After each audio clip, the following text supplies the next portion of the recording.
Okay. I should say something witty at the beginning of every Oh, lesson. I started the recording. I don't have anything witty to say. Hi guys, welcome back to my channel. Welcome back. Okay. We're starting a new unit. We're doing rational expressions. Okay, so we'll start by just reviewing what maybe a rational number is. So when the numerator and denominator of a fraction are integers, that fraction's called a rational number. Okay, so there, a half, that's a rational number. When the numerator and denominator of a fraction are polynomials, that's a rational expression.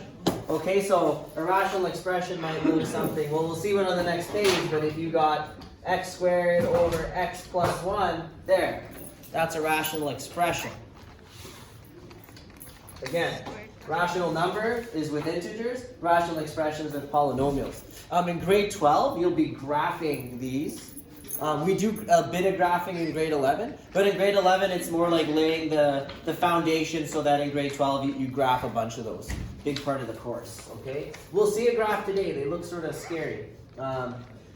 Okay, so we already have the definition. A rational expression is an algebraic expression that can be written as the quotient of two polynomials. So we just went over. Here's a bunch of rational expressions.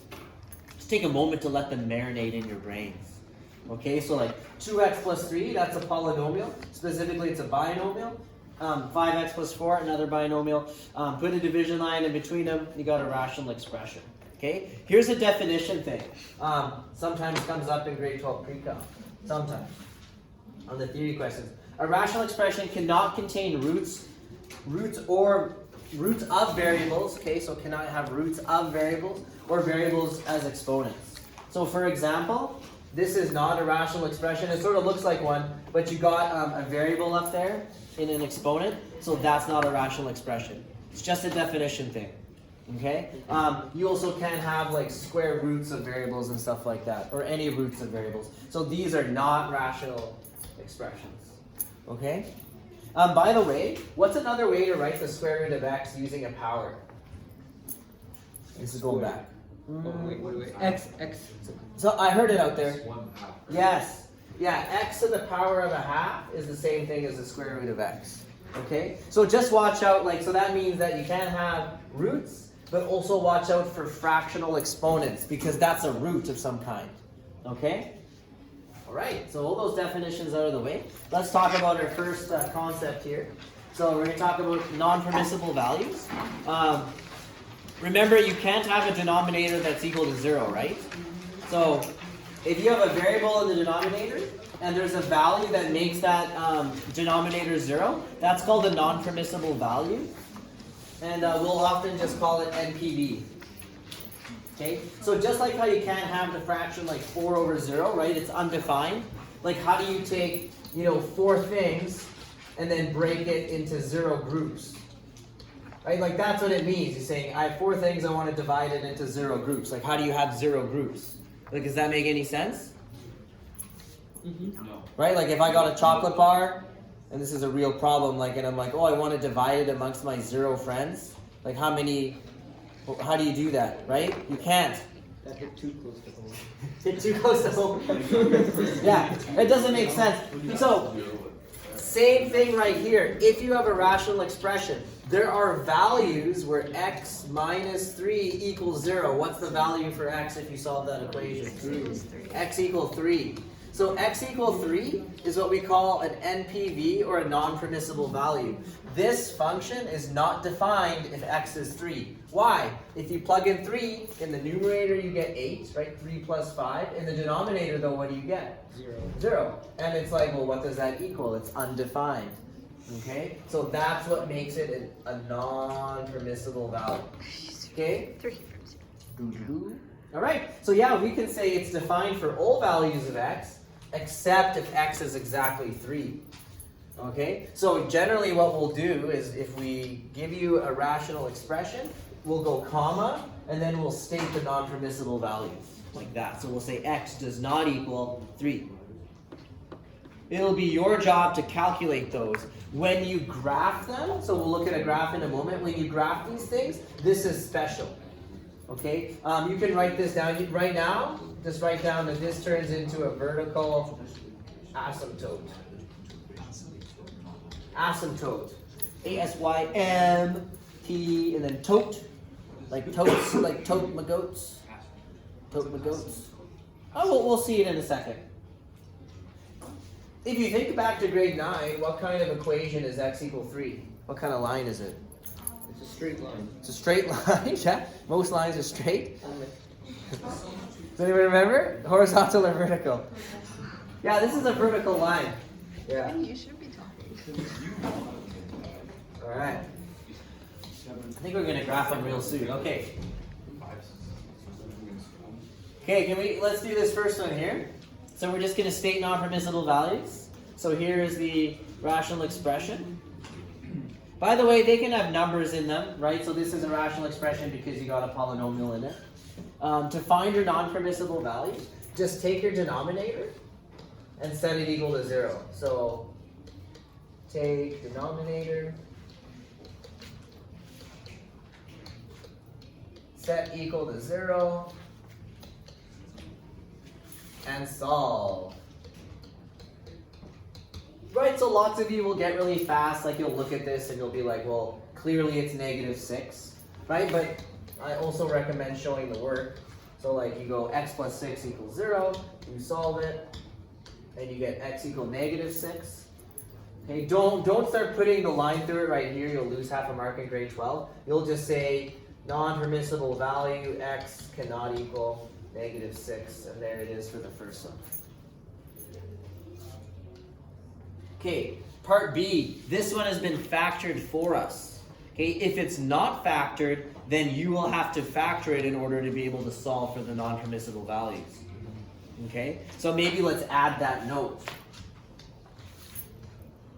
Okay, so if not already factored, so there's like our previous units coming back, right? If it's not already factored, you will have to factor. You will have to factor to solve for the non-permissible values, NPVs. But if it's already factored, you can use the zero product property. You can say, well, if this bracket were 0, the denominator would all be 0 because it's multiplied. If that bracket were 0, everything would be 0. So you're going to solve 2 equations.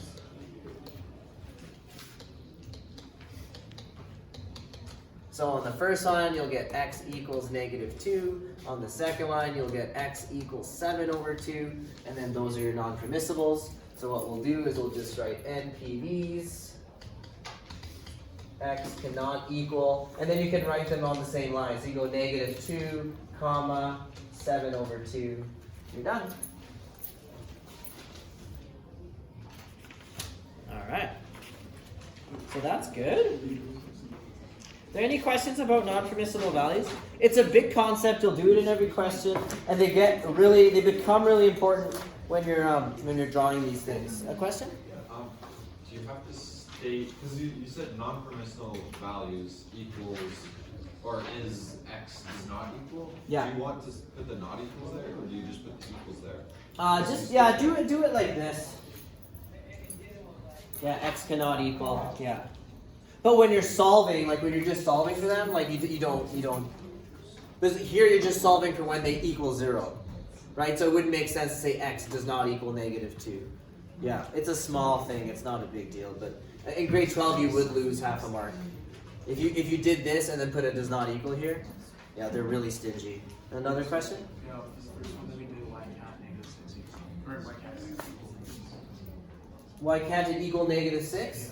Well, if you plug in -6 here, you'll get 0 in the denominator, right? And we can't break up our chocolate bar into 0 pieces. I have to on the regular. I have no friends. I just eat it all. Drown my misery in chocolate. Do you have a question as well? I don't need to be attacked. Okay, I can't hear her. Yeah. Oh, no, you're not going to get a substitution, no. Yeah. You always worry about the worst things. Okay, all right, let's do another one. Just like I said before, sometimes we have to factor the denominator before we can figure out the NPVs. And there isn't always an NPV, right? Like there's not always values that make it equal to 0 in the denominator, right? So we'll see an example of that too. So here we go. So the first one, starting to get a bit more complicated. Like I'm looking and I'm like, okay, well, I don't know what values of x will make that 0. Like you could guess, but that would be silly. So we need to factor. So we're going to factor this.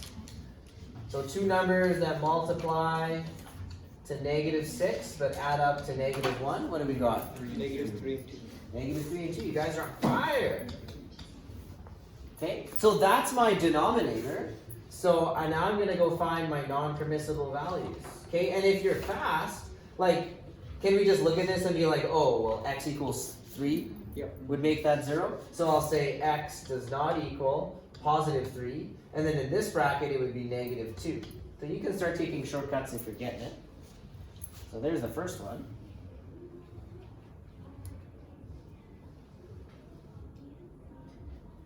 Okay, now B is a little bit trickier. I know when we graph these ones in grade 12, it usually catches people all the time. Because when you look at this denominator, you go, can x squared plus 1 equal 0? Will that ever happen? And how do you know? No, because you can't have -4.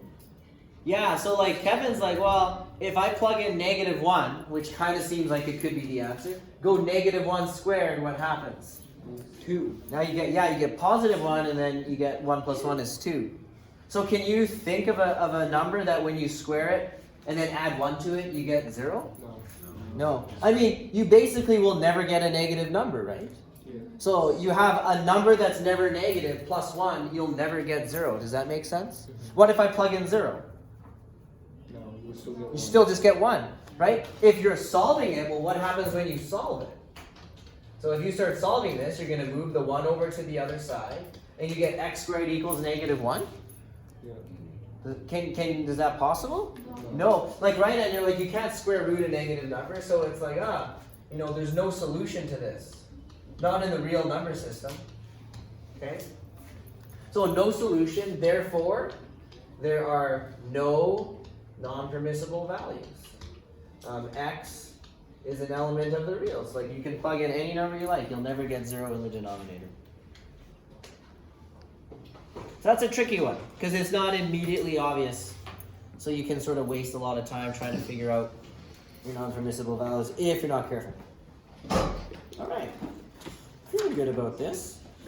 We'll look at a graph of one of these now. Specifically, so we'll quickly do the non-permissible values. So I believe you guys have this one in your package, your note package, I think? Yeah. Okay. So let's look at some graphs. Later on in this unit, towards the end, we will begin graphing some of these, like the more basic ones. But that's not coming for a while, but it is coming. So we look at the graphs of rational expressions later in the chapter. The non-permissible values result in an interesting aspect of the graph. This would be a good place to rewrite vertical asymptotes. I just call them totes.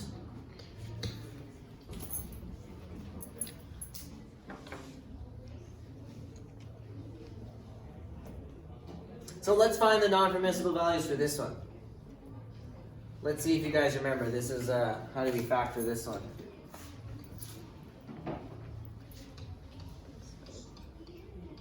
How do you factor x squared minus 4? Yeah? What do you guys think? What's it called? What's the name of that? Difference of squares? Yeah, good job. So it's a difference of squares. So we just factor it like this. So there it is. So my non-permissible values are x cannot equal +2 and -2. So I'm just going to go plus or minus 2. That's okay.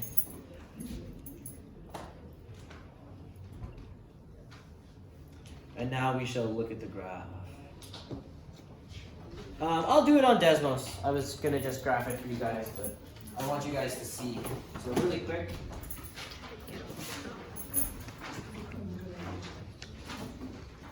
And if you want, I'll throw up a sketch after. So here we go. So are we doing 2 lessons today or like It's x squared minus 4, right? Okay, so there's the graph. I'm gonna do something for your benefit.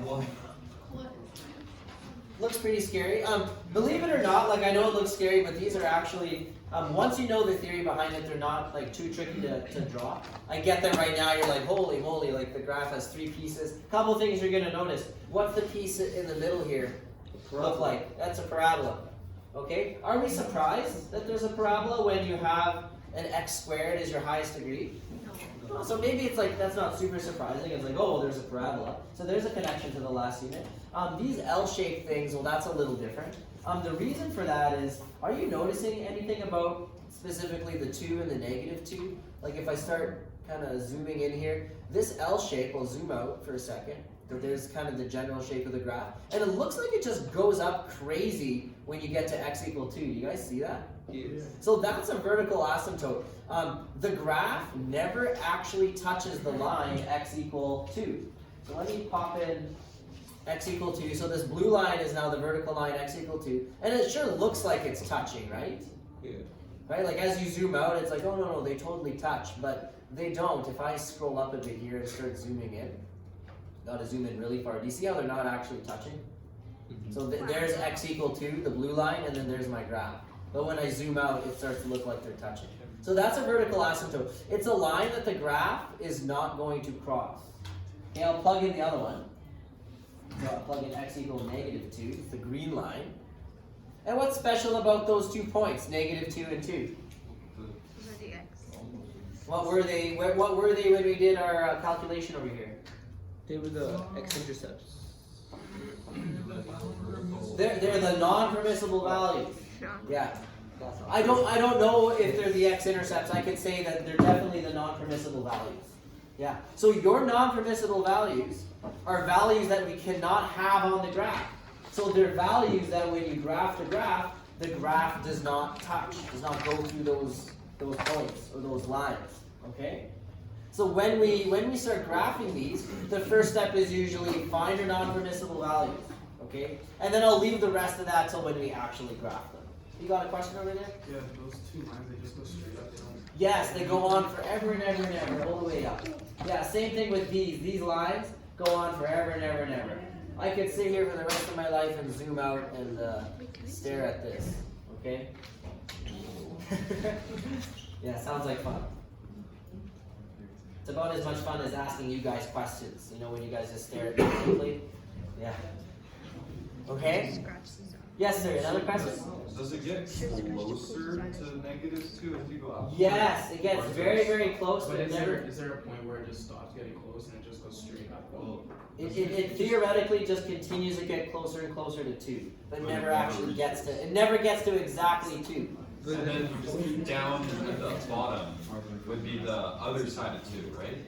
The other side of 2. Like the The language you're using is starting to sound like calculus. That's good. Like, well, how close can you get to 2 and not equal 2? Yeah.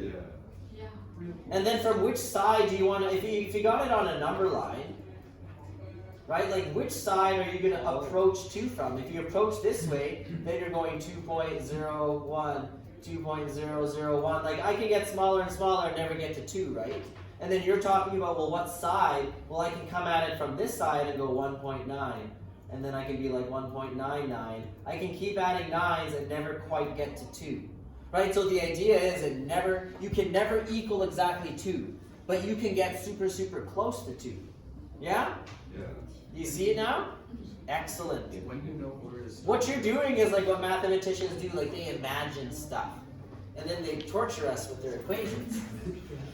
And also, your cell phone wouldn't exist if it wasn't for mathematics. Actually, everything that we enjoy nowadays wouldn't exist if it weren't for basically, if you go back in history, there's 5 people who changed the world so completely that we don't even comprehend it. Anyway, last question. It tells you where it starts, so when you start the line to go up. Sorry? Where do you start the line to start? Where do you start the line to go up? Yeah, what tells you? What do you mean? Like, Which line are we talking about? The blue one? the red line, right? So Yeah. where it's close to the x. Right. Are you thinking about when we start graphing these? Yeah, like where would you start? You're just going to do a sketch. Oh. Yeah, so when we'll talk about what's expected, but it's really not that bad. Yeah, when we're doing a sketch, we're not looking for a lot of detail.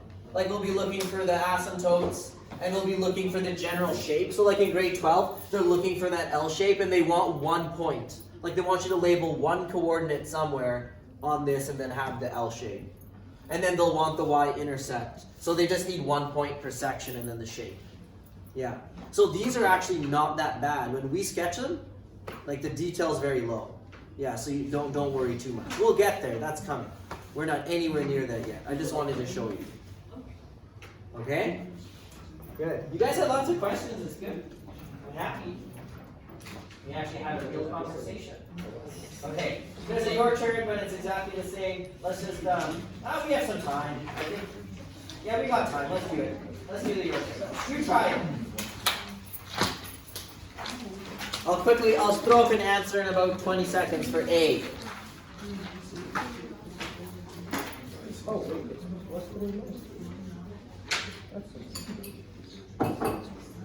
There's another difference of squares.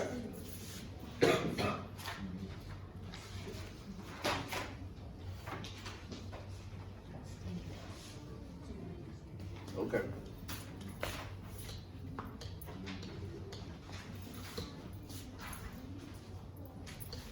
So we'll factor difference of squares, so x minus 3, x plus 3. By the way, like, you could write it like this. Like after factoring it, you could write it like that. And then you go comma, x does not equal, what are my non-permissible values here? -3 positive. Yeah, so you could write -3, positive 3, or you could just go plus or minus 3. That's fine, okay? For part B, well, we're going to factor this. So over here, I'll do my work. I've got x squared minus 8x plus 16. So I believe is it a perfect square trinomial? Yeah, it is. If you don't realize it, it's fine. Like maybe you're like two numbers that multiply to 16 but add to -8. So it's going to be x minus 4 times x minus 4, right? And when you have the same binomial, then you know it's a perfect square trinomial. So I'm just going to recopy this. I'm going to say, okay, so here's my function. And it's x minus 4 times x minus 4, comma, what are my non-permissible values? 4. Just 4. So each bracket has the same non-permissible value, so we just write x times equal positive 4. And you're done. Does today seem sort of easy to you guys? Yeah. Yeah. So if I was to compare I'd be like, this is like a lesson you would expect in grade 10. Where it's like we do one really easy concept and then it's like, and then tomorrow we'll have a work class. But in grade 11 it's like, oh no, tomorrow we have more hard stuff. Yeah.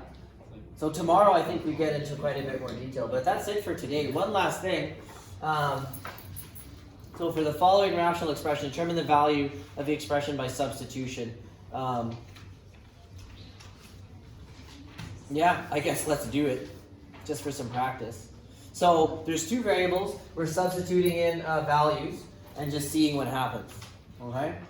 Because eventually we'll be doing a lot of substitutions into these later on in the unit. So we're just trying to make sure you're okay doing that. So I don't know, I'll do my work over here for I.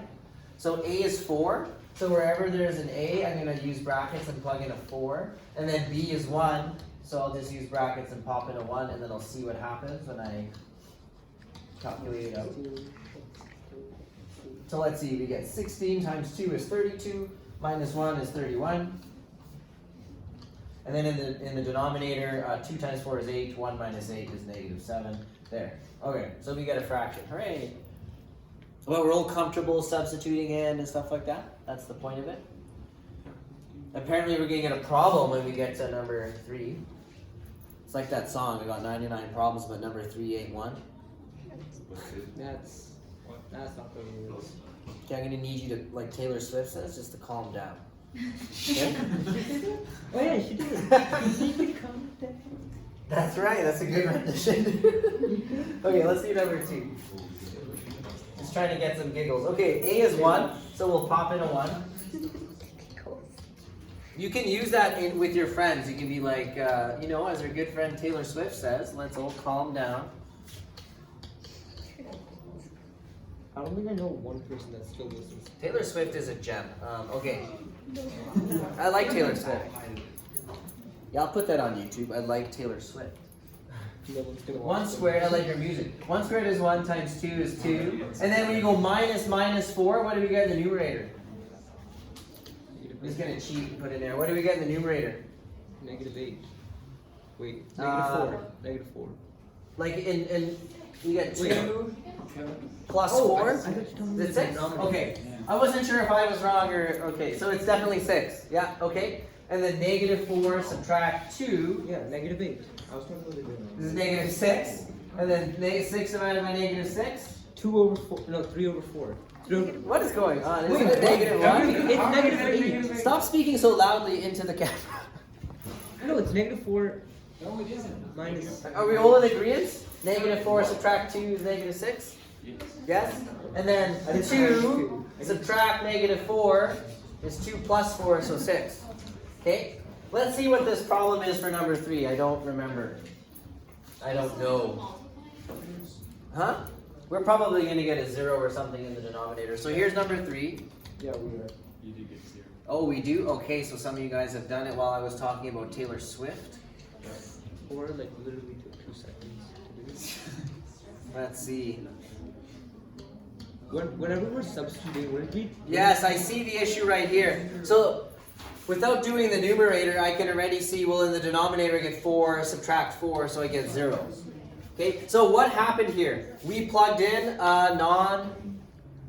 we plugged in some combination that led us to get to 0, because there's 2 variables here.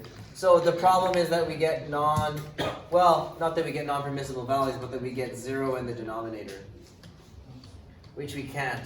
Okay, so we wouldn't be able to substitute those values in. It means that they're not on the graph, that pair. Yeah. When we're plugging in, wouldn't it be always smart to start with the denominator so we can just like quickly see? If we were looking for that, but if I just wanted to figure out what the answer was, Okay. yeah, maybe not. It depends what you're looking for. I guess would be my answer. Yeah. Can I make any statement? Are you like a reporter or something? Like, do we What's say- your statement on non-permissible values, sir? Like for this? Or you just say it's 0. Yeah, oh, like what would you say? Yeah, you would say like I can't have a 0 denominator, so, there's no solution or something. Yeah. We were just trying to substitute values in and calculate some stuff was our purpose here, so yeah, that's a good question. I certainly so read questions. You could, what do you get in the top? 4? Like, you can't compute this. So you could show your work and then you would just say like, no solution, can't have a 0 denominator. Yeah, exactly. Did everybody hear that? Like, Maya asked a good question. Like, so what exactly do I write? So I said, well, you would just write sort of maybe your answer like this, but then you need to add like, there's no solution, you can't have 0 in the denominator. Okay? So, I believe that's the end. So we'll have some time to go over a test. You guys are working on exercise 30. It's been a real blast.